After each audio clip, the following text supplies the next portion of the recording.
Chair now recognizes himself for questions. Mr. Rubin, have you read the House resolution? Pardon me. Yes, sir, I have. What is your understanding of what this committee has been asked to do? My understanding is that the committee has been asked to review the incidents related to the Benghazi attacks and all of the, as you described at the beginning, in all of the aspects that it seeks. So your understanding is that we have been asked to look at all policies, decisions, and activities that contributed to the attacks? Certainly, that's our understanding, and we support providing the information related to that request. That affected our ability to prepare for the attacks?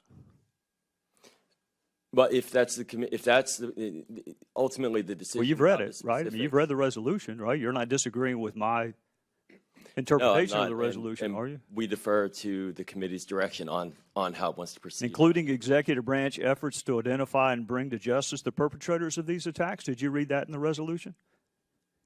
Sir, I don't have it in front, so I can't quote it. I'll be thrilled to get you a copy of the resolution. Sure. For the meantime, you're just going to have to take my word that it also says executive branch efforts to identify and bring to justice the perpetrators of these attacks. That's in the resolution.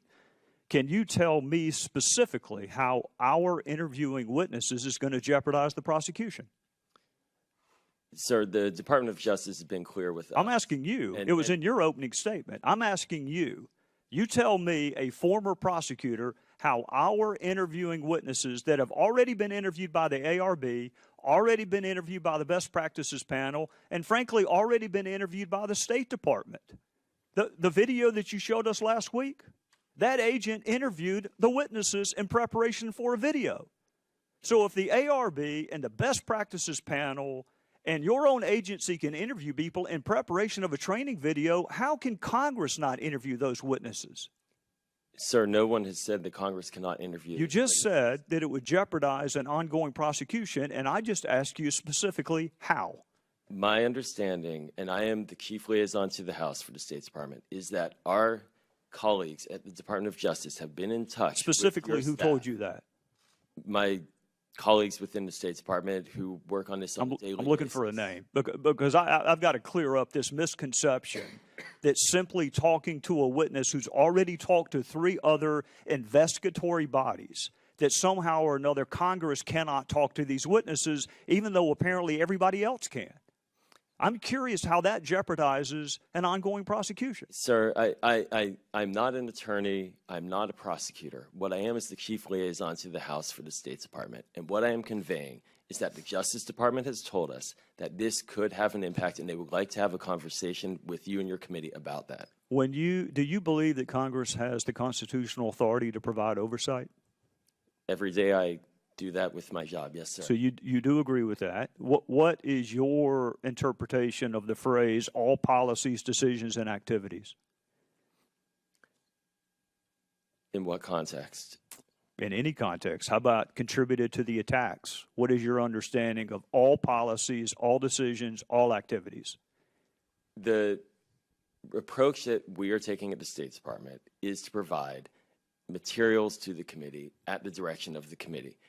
The request for interviews that you have reiterated here today, I am explaining that the Justice Department has said that they would like to have conversations with the committee for the concern about the protection of the welfare of these agents. I want to ask you something. I want to ask you something, okay? Because there are 12 people up here who may not agree on another single solitary thing, but every one of us agrees that we don't want to do anything to jeopardize the physical security of anybody who works for this government, nor does anybody on this dais want to do anything to jeopardize an ongoing prosecution. Okay, can we stipulate that nobody Certainly. wants to do either of those things? Certainly. Will you also stipulate that you can talk to witnesses while preserving their identity and not jeopardizing an ongoing prosecution? I am confident that in the conversations between the Justice Department and the committee that those modalities can be discussed. Mr. Rubin, not the expert on Mr. Rubin, do you see the Justice Department at this hearing? No, sir. Do you know why they're not at this hearing? No, sir. Because we don't have any issues with them. That's why they're not here. You just cited a reason to deny access to witnesses that even the Justice Department hasn't cited. So what I want you to do is help this committee gain access to precisely the same witnesses that everyone else, from the ARB to the best practices panel to your own agent who compiled a training video, had access to the witnesses. Sir, as I said in my opening statement, we are happy to have the conversation with you and your staff on how to engage on this, and that is something that we're open to. We have never said no. Well, and I appreciate that. I appreciate that.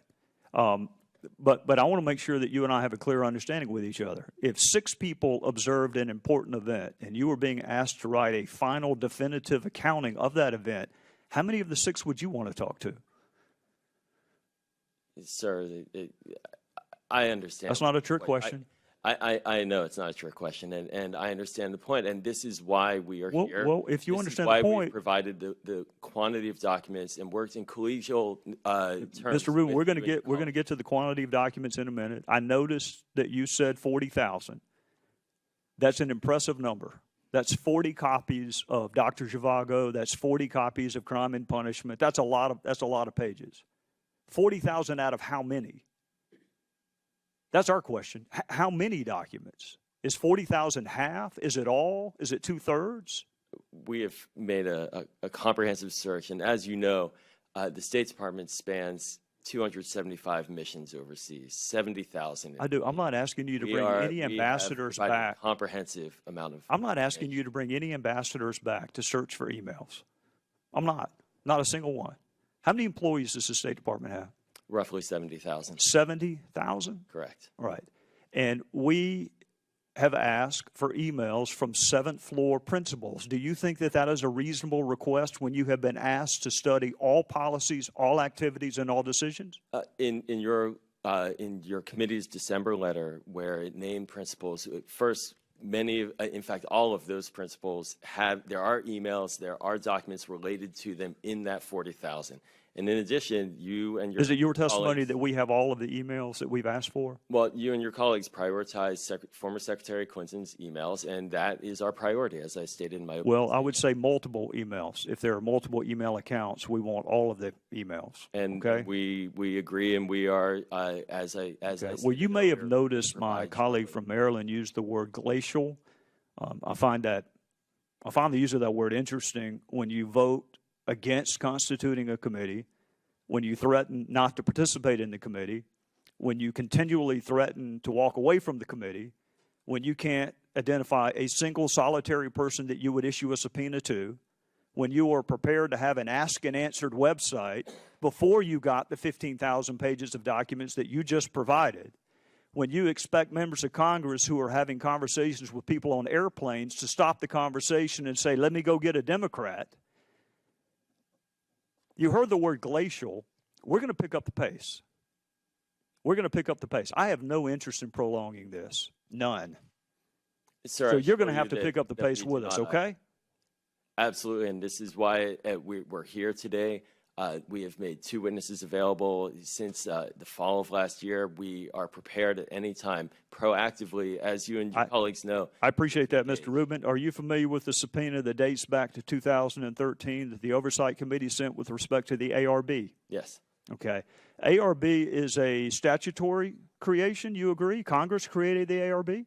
Yes, it did. Do you agree Congress can amend or alter or enhance the ARB? If it's a statute, sure. Congress can change it, right? You agree Congress should provide oversight over one of its statutory creations? Yes, sir. How can we do that if you will not give us the documents related to the ARB? How can we possibly do that, Mr. Rubin?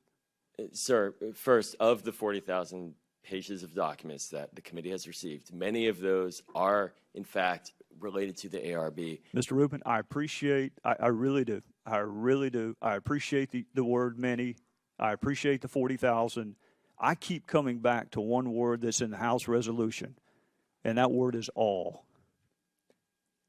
So, sir, do we have all of the documents? What we have communicated to you and to your staff, and what we've been grateful for, is the committee's explanation of its top priorities, and we would be very honored to continue to have those discussions if the ARB as you've noted here, becomes the top priority. Well, that is certainly, Mr. Rubin, we shouldn't have to pick among priorities. You have 70,000 employees. I mean, what we're not going to do is identify one tranche of emails and then 2 months later go depose or do a witness interview with that witness, and then 2 months later get another tranche of emails. When our colleagues on the other side, who, by the way, had no interest in forming this committee whatsoever, but are now ironically complaining about the pace of a committee that they had no interest in forming whatsoever, it's time for us to pick up the pace.